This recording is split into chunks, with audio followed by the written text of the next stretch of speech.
নমস্কার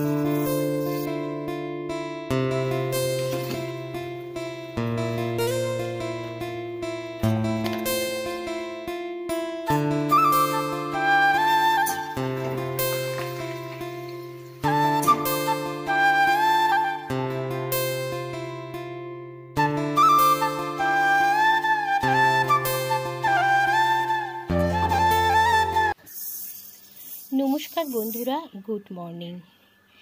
আমি মিঠু। আমার আরও একটি নতুন ব্লগে আপনাদের সবাইকে জানাই অনেক স্বাগত। আর আজকে হচ্ছে মঙ্গলবার, তাই সব রান্নাবান্নাই থাকবে ভেজ। আর ডেলি ব্লগ, ডেলি রুটিন বলতে পারো। সময়ের সাথে সাথে সংসারের কাজগুলো গুছিয়ে করার চেষ্টা, আর কিভাবে করি সেটাই আজকে তোমাদের সাথে শেয়ার করব। তো সঙ্গে থাকো, আশা করছি ব্লগটা নিশ্চয়ই ভালো লাগবে। তো যেহেতু আজকে মঙ্গলবার, তাই সবটাই ভেজ। তো ভাবলাম আজকে একটু আম দিয়ে মুগের ডাল বানাবো। তাই আমটা কেটে ডালটা একটু সিদ্ধ করে নিয়েছি, তারপর কিন্তু আমটা দিয়ে আবারও একটা সিটি দেব।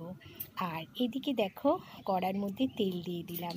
তো যেহেতু ভেজ রান্না, একটু পরিপাটিভাবেই কিন্তু সময়ের সাথে সাথে সমস্ত কাজগুলো গুছিয়ে নেওয়ার চেষ্টাই করছি, আর সেটাই তোমাদের সাথে শেয়ার করছি। তো বেশ কিছু পাঁপড় এখানে নিয়ে নিয়েছি, আর এই পাঁপড়টা না ভীষণ টেস্টি। তো তাই ভাবলাম যে আজকে যেহেতু সবটাই ভেজ হবে, তাই ভাতের সাথে আজকে পাঁপড়ই একটু ভেজে নেওয়া যাক।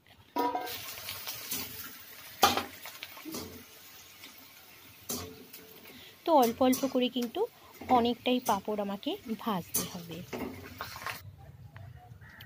নিচে চলছে রান্না বান্না, তার ফাঁকে চলে এলাম একটু ছাদে।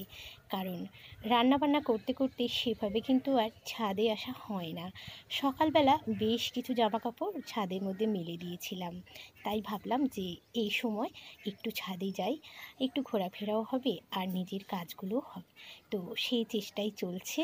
তো জামা কাপড়গুলো একটু সমস্ত তুলে নেব। এগুলো সমস্ত শুকিয়ে গেছে, আর সাথে সাথে লেপটাও নিয়ে এসেছি, ভাবলাম একটু রোদ্দুর খাইয়ে নেব।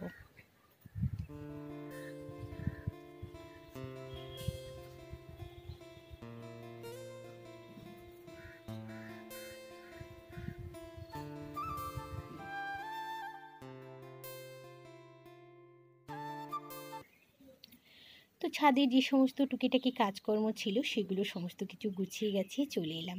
আর আজকে জানো তো একটু গরম গরম হচ্ছে, তাই আর শীতের জামা কাপড় সেভাবে আর সকাল থেকে পরা হয়নি। বেশ গরম লাগছে, আর তাই ভাবলাম যে ছাদ থেকে এসেছি একটু মুখটা ধুয়ে নিই। তো বেশ ফ্রেশ লাগছে মুখটা ধোয়ার পর। মনে হচ্ছে গরমটা কবে পড়বে। তো আমরা জানো তো কোনোটাই যেন নিতে পারি না। খুব বেশি গরম হলেও কষ্ট হয়, আবার খুব বেশি ঠান্ডা হলেও কষ্ট হয়, তাই না? তো যাই হোক, আর এখানে দেখো বলেইছিলাম তোমাদের যে নিচে চলছে রান্না বান্না, আর সময়ের সাথে সাথে কিন্তু সমস্ত কাজগুলো রান্না বান্না সবটাই কিন্তু গুছিয়ে নেওয়ার চেষ্টা করছি। তার কারণ একদিকে পড়ে থাকলে কিন্তু কোনো কাজই হবে না।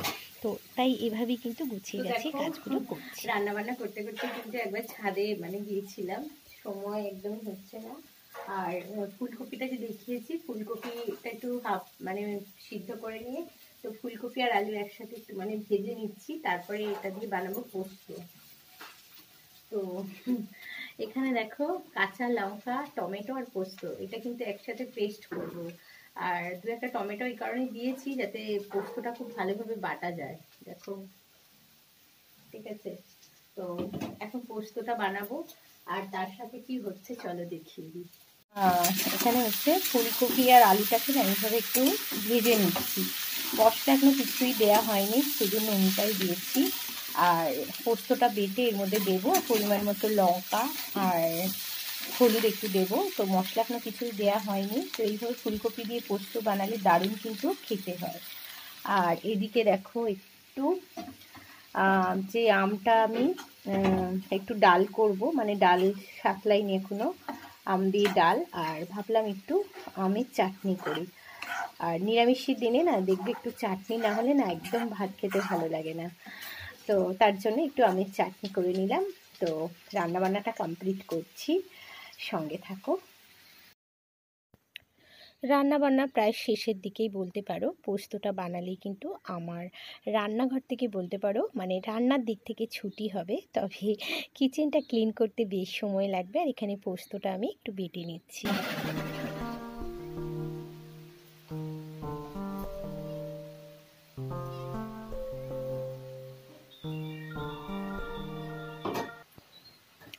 রান্নাটা সারার পর আছে আমার আরও অনেক কাজ, যেমন কাচাকাচি, স্নান করা, পুজো করা সবটাই আছে।